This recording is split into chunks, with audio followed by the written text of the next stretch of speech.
então, pedir para introduzir o nosso próximo palestrante a nossa segunda pergunta sobre o tratamento da hepatite B crônica em pacientes compensados. Então, por favor, participem e votem. Ainda há espaço para o uso de interferon na hepatite B crônica? Não, nunca. Sim, em alguns casos com HBAG reagente. Sim, se genótipo A ou B. Sim, se quantificação do HBsAg for disponível. Então, o bom e velho interferon ainda teria algum espaço no tratamento de pacientes com hepatite B crônica. É um assunto algo polêmico, por favor, votem. Tivemos no passado grande experiência com o uso de interferon, um sucesso em um subgrupo de pacientes, e muitos se perguntam se com os novos antivirais, já não tão novos assim, mas se ainda teríamos alguns pacientes que poderiam se beneficiar do uso do interferon. Então, nós teremos a seguir a palestra do professor Mário Guimarães Pessoa, que é assistente doutor e professor de pós-graduação da Divisão de Gastroenterologia e Hepatologia da Faculdade de Medicina da USP. E antes, então, de passar a palavra para o Mário, que é um grande emérito pesquisador em hepatologia e com interesse especial em hepatite B, checar os resultados dessa nossa enquete. Já temos? Então, muito bem. Resposta aqui mais votada foi sim, em alguns casos com HBAG. E com isso eu passo a palavra ao Mário. Muito obrigado, Mário. Ao final da sua palestra, você pode comentar brevemente os resultados desta enquete. Muito obrigado, Mário, e agora a palavra está com você. Bom dia a todos. Obrigado, Betinho, aí, a PEF, pelo convite, e a Bia também. Para falar um pouco do tratamento da hepatite B. E eu queria começar com esse slide que mostra o nosso boletim, a cobertura vacinal em nosso país, e dizer que é uma pena. Existe uma vacina há mais de 30 anos em nosso país, uma vacina brasileira. E quando a gente observa esse boletim de cobertura vacinal, a gente vê que ele é excelente nos primeiros anos de vida, mas numa faixa etária acima de 25, 30 anos, principalmente, essa cobertura é menos de 20%. Isso é por isso que nós estamos falando aqui de tratamento de hepatite B, porque nós não conseguimos prevenir ainda essa infecção. Voltando aqui rapidamente, então, cobertura vacinal, menos 20% nessa faixa etária de 30 anos, numa doença que pode ser prevenida. Nós temos aqui que o que a gente quer evitar com o tratamento é exatamente esses quase 40% dos indivíduos que, cronificando essa doença, vão evoluir para a cirrose e suas complicações, e no mundo oriental é a causa principal de carcinoma hepatocelular. Na América Latina, esse levantamento, que é um pouco mais antigo, o vírus B corresponde a 14% dos casos de carcinoma hepatocelular. E talvez isso, eventualmente, agora esse percentual tenha até aumentado com tantos pacientes curados com hepatite C. Em termos de lista de transplante, nosso serviço, aqui, dados de 2013, correspondia a mais ou menos 7% da lista. Isso é um número mais ou menos estável em todo o mundo, aí, em torno de 7%, 10%. Agora, nós temos menos pacientes com vírus C em nossa lista, mas a MESH é a indicação principal de transplante, está se tornando a indicação principal em muitos centros. Nós sabemos, talvez esse tenha sido um dos últimos estudos de história natural do vírus B, porque se tornou quase antiético você não oferecer tratamento para a maior parte dos indivíduos, mas que a replicação viral, a carga viral é extremamente importante, o impacto da carga viral no aparecimento de cirrose e carcinoma hepatocelular em 10 anos e, portanto, passou a ser assim, mandatório o tratamento naqueles indivíduos que têm uma replicação importante que nós vamos ver. Então, quem são aqueles indivíduos que têm indicação para tratamento e como nós vamos indicar, e aqui nós estamos nos baseando no nosso protocolo da portaria do Ministério da Saúde, que foi a última atualização em 2017, está sendo atualizado nesse momento e talvez em poucos dias ele entre em consulta pública para ser avaliado por todos. Diante de um paciente com hepatite B ou com infecção crônica, a primeira coisa é a gente identificar em qual fase de replicação esse indivíduo se encontra. Nós temos aqui, com a nomenclatura antiga, a primeira fase de imunotolerância, onde esse indivíduo tem uma carga viral extremamente alta, ALT, transaminases totalmente normais. É difícil da gente ver em nosso país, onde a gente tem uma transmissão horizontal, é uma fase muito mais frequente no mundo oriental, onde essa transmissão é materno-fetal. Esse indivíduo pode passar 30, 40 anos nessa fase de tolerância imunológica. A fase de imunoeliminação é aquela fase em que as transaminases estão elevadas ou flutuantes, e essa carga viral cai de 10 a 12ª potência para 10 a 8ª potência, uma carga viral elevada. Esse indivíduo pode passar para a fase de portador, as voltam a normalizar, e essa carga viral ela cai bastante, ou ela pode ficar indetectável, e a quarta fase, que também tem indicação de tratamento, antigamente chamada de mutante precoce, paciente E negativo, que volta a multiplicar esse vírus numa potência menor, aí em torno de 10 a 4, 10 a 5ª potência, com transaminases também flutuantes, normalmente mais baixas. O ISO que resolveu mudar essa nomenclatura para facilitar a compreensão de quando nós devemos indicar tratamento para esses pacientes, chamando de infecção crônica e hepatite crônica no indivíduo E positivo, infecção crônica e hepatite crônica naquele indivíduo E negativo. E aí nós sabemos que tratamos os indivíduos na fase de hepatite crônica e não numa fase de infecção crônica.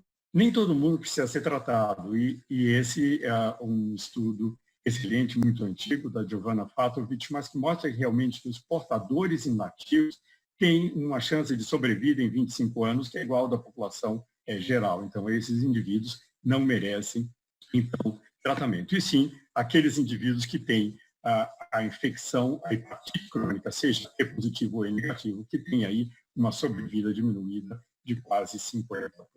E esses indivíduos merecem e devem ser tratados. Nós temos como objetivo de tratamento normalização das transaminases, então chamamos de resposta bioquímica, e supressão do HBV-DNA. A gente não pode falar em cura na hepatite B, não existe eliminação do vírus, o que existe é uma supressão sustentada desse vírus com a negativação do HBV-DNA.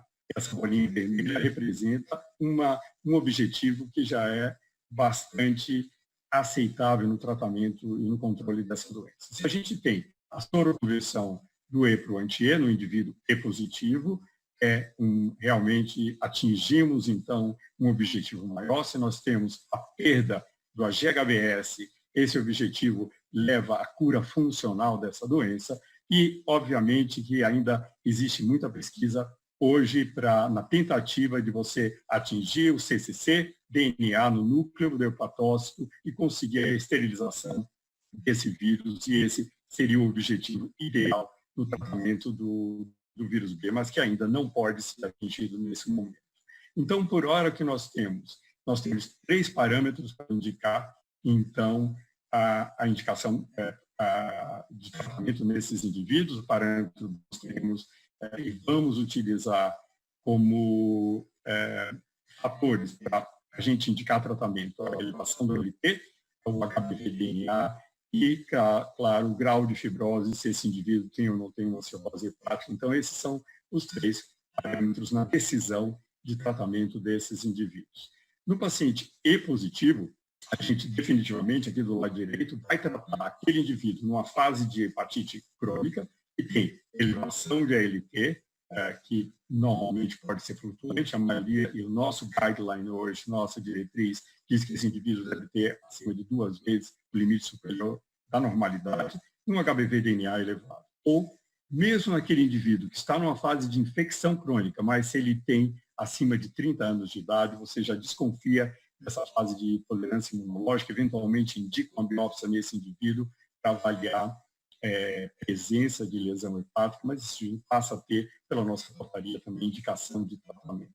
Nos pacientes E negativos, eles replicam com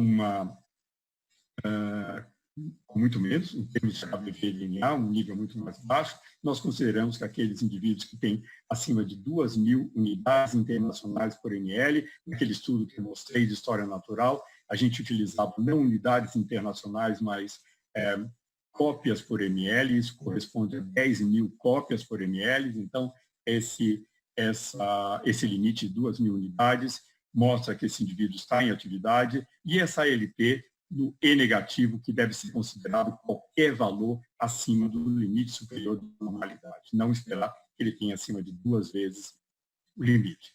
Claro que tem aqueles pacientes, aquelas indicações que independem do valor do ALT ou do valor do HBV-NA. Então, indivíduos que têm história familiar de carcinoma hepatocelular, manifestações extrahepáticas dessa hepatite, o Rodrigo já falou para a gente das hepatites agudas, co-infectados com vírus C ou HIV, presença de cirrose ou doença descompensada, é mandatório o tratamento também independente desses fatores de ALT e HBV-NA, e aqueles indivíduos que você demonstra uma fibrose hepática também independente desses parâmetros. O ISO, há algum tempo, já colocou para o E positivo, o E negativo, a presença de elevação da ALT independente desse valor, não precisa ser acima de 2 vezes. O nosso PCDT vai ser mudado agora e também a gente vai transformar isso em a elevação de ALT acima de qualquer valor, não precisa ser acima de 2 vezes o valor normal. Isso porque os estudos mostram que de 20% a 50% dos pacientes com ALT abaixo de 2 vezes o limite superior da normalidade podem ter algum grau de lesão hepática, quer dizer, a ALT não é um marcador excelente para dizer para você que o paciente tem uma doença, tem uma lesão no fígado. E aqui, mostrando esse estudo, por exemplo, um desses estudos citados, que mostra que em pacientes E positivos ou E negativos, mostrando que nos E negativos, em torno de 50%, já tem alguma lesão superior a F2, e nos pacientes E positivos também, mesmo aqueles mais jovens, 18% já tem uma lesão maior, ou igual a fibrose grau 2. Portanto, a ALT realmente não deve ser um parâmetro que deve se esperar que seja acima de 2 vezes o limite superior da normalidade. 7 foi um valor aí, é discutível, mas foi um valor que determina mais ou menos uma relação nos pacientes com hepatite crônica B para uma relação boa com a biópsia hepática, com a lesão acima de F2. Então, pode ser um parâmetro não biopsiar esses pacientes e você utilizar a elastografia como método não invasivo e determinar, eventualmente, a presença de fibrose nos seus pacientes. E como nós vamos tratar, então, os nossos pacientes com o que nós temos em nosso país?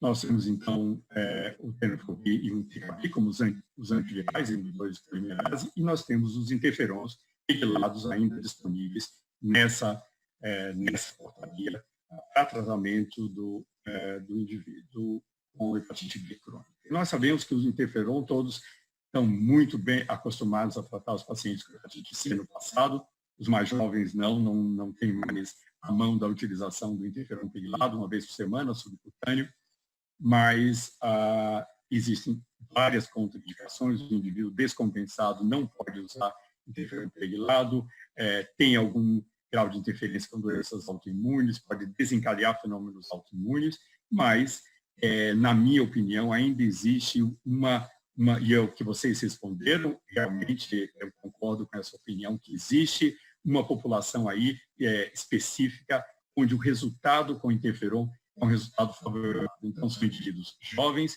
que têm uma carga viral não muito elevada, não acima de 10 elevada a nona potência, e que têm um ALT acima de 2 vezes o limite superior da normalidade.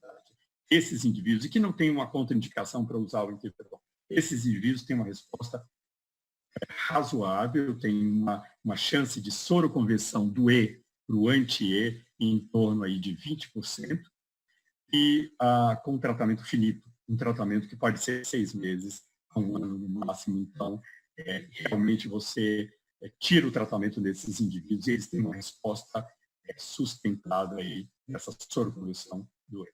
Em relação aos antivirais, o tenofovir, nós vamos falar mais adiante, ele, na nossa portaria, tem uma contraindicação relativa aí àqueles pacientes que têm uma maior chance de insuficiência renal, de lesão renal crônica, que pode levar, o tenofovir pode causar nesses indivíduos aí uma síndrome de Fanconi-like, com uma lesão tubular hipofosfatêmica. Então, nós vamos comentar isso mais adiante.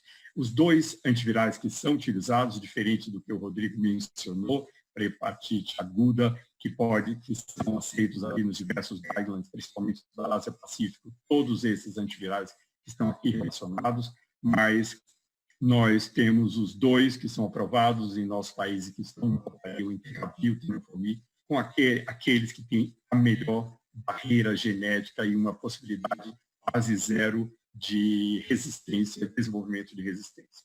Eu acredito que, como foi apresentado pelo Rodrigo, aquele relato de caso que o indivíduo desenvolveu resistência muito rápido ao uso da lamivudina, que tenha sido eventualmente um indivíduo que já recebeu um vírus resistente à lamivudina. Essa resistência costuma aparecer normalmente a partir no 9º mês de tratamento com lamivudina. Mas aqui nós temos em nosso país aprovados 2 antivirais com excelente barreira genética e, portanto, a gente não vê esse problema nos indivíduos com hepatite B crônica de resistência a esses 2 antivirais. Naquele indivíduo E positivo, compensado em nossa portaria, se não existir uma contraindicação para o uso do pegilado, ele pode receber o pegilado alfa-2, alfa-B, se ele mantém na 24ª semana de tratamento acima de 20 mil unidades internacionais de HBV-DNA, você pode suspender, ele não vai responder ao interferon. No caso do pegilado ser contraindicado, tenofovir 300 mg por dia, e no caso de contraindicação pelo tenofovir por uma lesão renal, por exemplo, Entecavir, 0,5 mg por dia.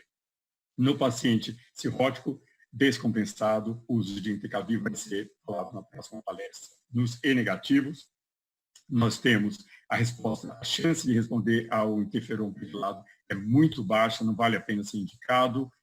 O tenofovir, 300 mg, se o tenofovir for contraindicado, Entecavir na dose de 0,5 mg. E quanto nós vamos parar o tratamento nesses indivíduos que usam antivirais? No E positivo, fácil, soroconversão do HBe para o anti-HBe, mas você precisa ter um período chamado de consolidação dessa soroconversão, pelo menos 1 ano em que você acompanha e esse indivíduo persiste com o anti-HBe positivo, você pode suspender o tratamento antiviral. No indivíduo E negativo, o único parâmetro até hoje de suspensão é o desaparecimento do AG-HBS.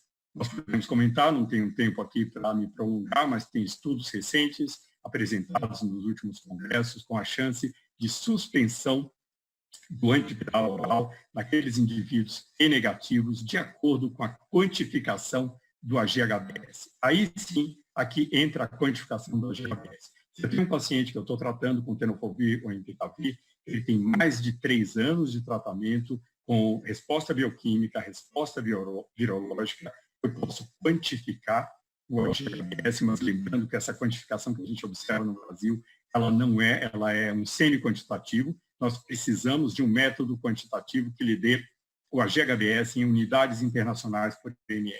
Se o meu paciente tem menos de 100 unidades internacionais, eu posso parar o tratamento e a chance dele negativar o S é muito elevada. Se esse paciente, pelo contrário, tem acima de 1.000 unidades internacionais de AG-HBS, não pare o tratamento, porque a chance dele ficar suprimido é muito baixa, esse paciente vai reativar. Então, nem pense em parar, porque esse paciente não tem chance de sustentar essa resposta. Nós podemos comentar isso na discussão depois.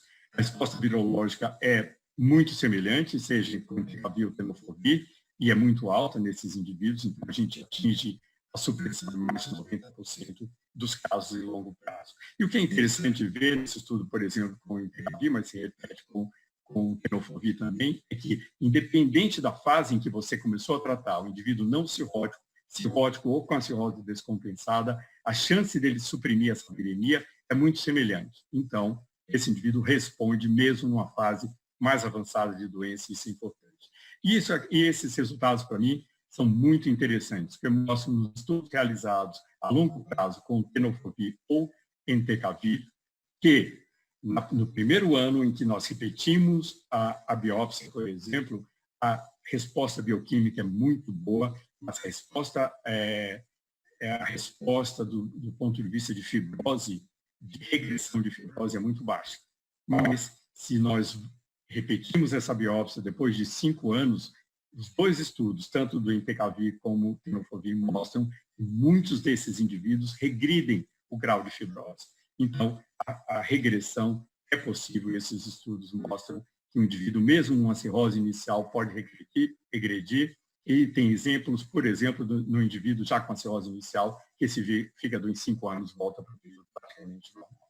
E outra coisa extremamente importante nesse tratamento é que a gente previne o aparecimento do carcinoma celular. Aqui estudos de Hong Kong, Taiwan e Japão, todos demonstrando que, comparando indivíduos que tratados com os análogos nucleosídeos ou nucleotídeos, em relação ao grupo controle não tratado, a incidência cumulativa em 5 anos do carcinoma hepatocelular é extremamente menor naqueles indivíduos tratados. Portanto, a gente previne o aparecimento do carcinoma hepatocelular. Em termos de segurança, nós sabemos que, já mencionei, o tenofovir tem uma chance, e o adefovir também, uma chance de insuficiência renal por lesão tubular a longo prazo, aumento de creatinina em torno de 3% em 5 anos, nesses estudos. Recentemente foi desenvolvido o tenofovir alafenamida, que foi aprovado recentemente em nosso país, e a diferença é que a distribuição plasmática é muito melhor, e a eliminação renal, que é muito rápida com o tenofovir de 300 mg, se dá quase menos de 10% nesse tenofovir alafenamida, com 25 mg, ou seja, quase todo ele vai atingir o hepatócito, e a resposta é tão boa quanto o tenofovir, e você não tem chance de lesão tubular nesses indivíduos, portanto, a segurança é muito melhor. E, portanto, vai ser muito importante, se eventualmente vier numa próxima portaria, nossa, para casos, pelo menos, em que nós temos a contraindicação do uso do tenofovir, e eventualmente estudar no futuro em pacientes transplantados que usam outras drogas, principalmente os inibidores de calcineurina, os imunossupressores, que já levam a possibilidade de lesão renal nesses pacientes. Nós temos, até 2017, 31 mil indivíduos que estavam sendo tratados pelo SUS, recebendo antivirais, o que é muito pouco, se a gente pensar que o nosso último estudo mais recente de prevalência, nos estudos realizados pelo Ministério, com uma prevalência do HBS que foi de 0,52, mostra que nós temos aí pelo menos 1.100.000 brasileiros que são cronicamente infectados pelo vírus B e que nós ainda não sabemos onde esses indivíduos estão, porque ainda não diagnosticamos todos esses pacientes. Eu acho que deve ser o meu último slide. Eu agradeço a todos aí pela atenção e vamos depois discutir com vocês qualquer dúvida. Muito obrigado. Muito obrigado, Mário, pela excelente palestra, com conteúdo atualizado, mostrando aí o que temos no armamentário para o manuseio terapêutico desses pacientes com hepatite crônica compensada. E eu queria pedir novamente os resultados da nossa enquete e pedir que você brevemente comente esses resultados, por favor. Olha, eu acho que coincidiu com a minha resposta. Eu sou particularmente ainda fã do interferon, em casos do HB positivos, ou seja, para repetir, aqueles indivíduos jovens que têm LT acima de 2 vezes e que têm um HBV-DNA que não é muito elevado, não é acima de 10 elevado à 9ª potência. Esses indivíduos aí têm uma chance, são talvez um percentual pequeno daqueles indivíduos que a gente vem a tratar, mas eu acho que você oferecer uma resposta finita e não utilizar o antiviral pelo, eventualmente, o resto da vida, eu acho que é uma chance muito boa. Se eu fosse o paciente nessa situação, eu gostaria de experimentar os resultados nessa subpopulação, aí é excelente, com a chance de soroconversão de S nesse paciente mais jovem, sem dúvida.